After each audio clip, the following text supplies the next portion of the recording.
إن تنصروا الله ينصركم ويثبت أقدامكم. Assalamualaikum warahmatullahi wabarakatuh. Ikhwati fillah, rahimani wa rahimakumullah. Kita masih bersama kitab At-Tibyan fi Akhlaqi Hamalatil Quran. Imam Al-Ajurri rahimahullahu ta'ala masih menjelaskan adab dan akhlak mulia yang harus dimiliki oleh seorang pengemban Al-Quran. Yahdharu min nafsihi an taghlibahu ala ma tahwahu, ala ma tahwa mimma yuskhitu maulahu. Seseorang harus mawas diri dari bahaya bisikan jiwanya atau hawa nafsunya. Jangan sampai dia dikalahkan oleh hawa nafsunya. Jangan sampai dia mengikuti hawa nafsunya yang mengundang kemarahan atau kemurkaan Allah tabaraka wa ta'ala Rabbnya. Di sini seorang dituntut untuk bermujahadah, berjuang.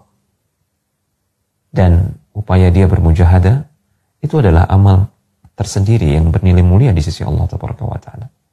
Walladzina jahadu fina lanahdiyannahum subulana. Orang-orang yang berjuang di jalan kami, bermujahadah di jalan kami, kami akan memberikan dia petunjuk kepada jalan-jalan kami, jalan-jalan keridhaan dan kecintaan kami. Allah menjanjikan itu. Jika kita menunjukkan ketulusan kita, keseriusan kita, yang dibuktikan dengan perjuangan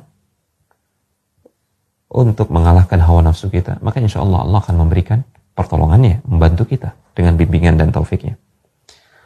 La yaghtabu ahadan. Seorang pengemban Al-Quran, dia tidak pernah mau menggibahi seorang pun. Wala yahqiru ahadan.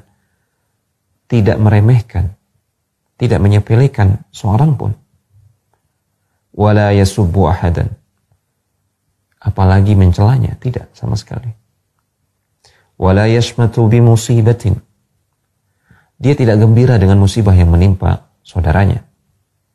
Wala yabghi ala ahadin. Dan dia tidak pernah berbuat zalim kepada orang lain. Tidak pernah ingin berbuat zalim. Tidak menghendaki hal tersebut. Wala yahsuduhu. Dan juga tidak hasad kepada saudaranya. Hasad dalam artian dia benci jika saudaranya itu mendapatkan nikmat, atau dia menginginkan nikmat yang didapatkan oleh saudaranya itu hilang, atau bahkan hasad yang paling buruk. Hasad yang paling buruk adalah dia berusaha dengan tindakan untuk menghilangkan nikmat yang didapatkan oleh saudaranya. Ini adalah jenis hasad yang paling buruk, kata para ulama. Wala yusi'u dhanna bi ahadin illa biman yastahiqqu. Dia pun tidak pernah berburuk sangka kepada saudara muslim ya, kecuali kepada orang-orang yang memang layak ya, diberikan persangkaan yang buruk ya, karena terus-menerus di atas kemaksiatan atau menampakkan kemaksiatan atau sering berbuat kezaliman. Ini diantara akhlak yang disebutkan oleh Imam Al-Ajurri. Diantara yang perlu kita garis bawahi adalah la yaghtabu ahadan. Dia tidak pernah berbuat ghibah. Ghibah adalah membicarakan saudara kita tanpa sepengetahuannya dengan pembicaraan yang dia tidak sukai. Itu ghibah. Sekalipun apa yang kita bicarakan itu benar ada pada dirinya. Jika hal tersebut tidak ada, maka itu adalah fitnah, kedustaan. Tentu dosanya lebih besar. Kemudian wala yahsuduhu. Dan dia juga tidak pernah menyimpan hasad, kedengkian di dalam hatinya. Kemudian wala yusi'u dhanna bi ahadin. Ini juga patut menjadi perhatian kita. Ini juga patut menjadi perhatian kita. Janganlah dia berprasangka buruk kepada seorang pun, kepada saudara muslimnya. Karena hukum asal seorang muslim adalah kita selayaknya berprasangka baik. Tidak boleh bagi kita untuk mengedepankan prasangka yang buruk.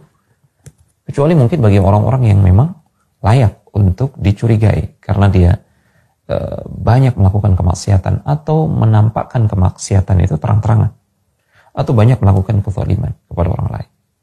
Namun hukum asalnya adalah berprasangka baik. Karena itu yang dituntunkan oleh Allah dalam Al-Quran. Ya ayyuhalladzina amanu ijtanibu katsiran minadh-dhann. Inna ba'dadh-dhanni itsm. Wahai orang-orang yang beriman, jauhilah sebagian besar prasangka. Karena sebagian prasangka itu adalah dosa. Sebagai contoh misalkan, kita melihat saudara kita tidak menghadiri sholat berjamaah. Jika kita masih memiliki celah untuk memberikan prasangka yang baik, maka jangan kita berprasangka buruk kepadanya. Kita katakan, boleh jadi dia tidak menghadiri sholat berjamaah karena sakit, ya, atau karena ada uzur yang lain, atau karena sedang berada di perjalanan, atau karena sedang sholat di masjid yang lain.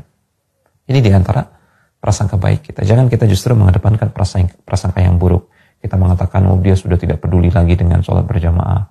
Dia sudah meremehkan sholat berjamaah. Bahkan mungkin dia tidak sholat. Wa'udzubillah. Sekali lagi, kedepankanlah prasangka yang baik. Dan ini justru ketenangan buat hati kita. Ini akan mendatangkan ketenangan buat hati kita di samping pahala yang besar dari sisi Allah Tabaraka wa Ta'ala. Karena prasangka yang baik ini adalah salah satu kunci untuk menghilangkan kedengkian dan rasa hasad dari hati kita. Semoga Allah memberikan taufik. Wassalamualaikum warahmatullahi wabarakatuh. In tansurullaha yansurkum wa yuthabbit aqdamakum.